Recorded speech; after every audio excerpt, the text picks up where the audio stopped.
తల్లిదండ్రులు కావాలని మీ కలను సాకారం చేసుకోండి. ఓఎస్ఎస్ ఫర్టిలిటీ వారి తక్కువ ధర సంతానోత్పత్తి చికిత్సతో అపాయింట్మెంట్స్ కొరకు కాల్ చేయండి 7825893604. ది కేరళ స్టోరీ థియేటర్స్ లోకి వచ్చింది. వివాదాలు రాజేసింది. లెక్కకు మించిన వసూళ్లను రాబట్టింది. అయితే ఈ ఫిల్మ్ ని థియేటర్స్ లో చూడలేని వారికి ఇప్పటి వరకు ఓటీటీ మోక్షం దక్కలేదు.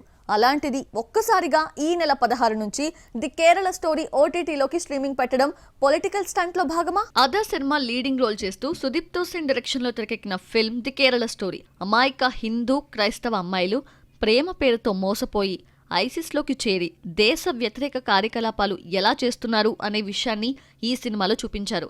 గతేడాది థియేటర్స్లోకి వచ్చిన ఈ ఫిల్మ్ని కొన్ని రాష్ట్రాలు నిషేధించాయి. మరికొన్ని రాష్ట్రాలు వినోదపు పన్నుని రద్దు చేశాయి. పలు రాజకీయ నాయకులు దీనిపై సీరియస్ గా రియాక్ట్ కావడంతో గతేడాది ది కేరళ స్టోరీ వార్తల్లో నిలిచింది. ది కేరళ స్టోరీని ఇప్పటికీ మెజారిటీ ఆడియన్స్ థియేటర్స్ లో చూడలేదు. ఎలాగూ ఓటీటీలో వస్తుంది అనే ఉద్దేశంలో సినిమా హాల్ వరకు వెళ్లలేదు. అయితే ఈ సినిమా ఇప్పటి వరకు ఓటీటీలోకి రాకపోవడంతో సినిమాలో చూపించిన వివాదాస్పద కాంటెంట్ ఆడియన్స్ కి చేరలేదు. కేరళలో కొన్నేళ్లుగా ఇప్పటి వరకు మిస్ అవుతూ వచ్చిన 32,000 మంది ఏమైపోయారు, ఎక్కడున్నారు అనే కోణంలో సినిమాను తెరకెక్కించారు.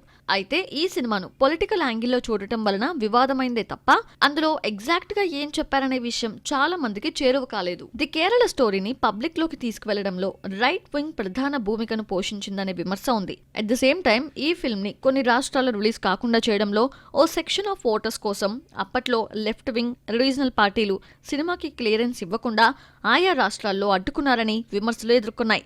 అయితే ఈ సినిమా ఓటీటీ రైట్స్ ని G5 సంస్థ అప్పట్లోనే కొనుగోలు చేసినప్పటికీ ఇప్పటి వరకు స్ట్రీమింగ్ కి పెట్టకుండా సరిగ్గా పార్లమెంట్ ఎన్నికలు సమీపిస్తున్న టైంలో స్ట్రీమింగ్ కి పెట్టడం మళ్లీ వివాదాలను రాజేస్తోంది. అయితే సినిమాలో ఉన్నట్లు అన్ని సీన్స్ ని ఓటీటీలో పెడతారా లేక మరో రీజన్ తో కొన్ని సీన్స్ కట్ చేసి ఎందుకొచ్చిన గొడవ అనుకొని సేఫ్ కి మారతారా చూడాలి.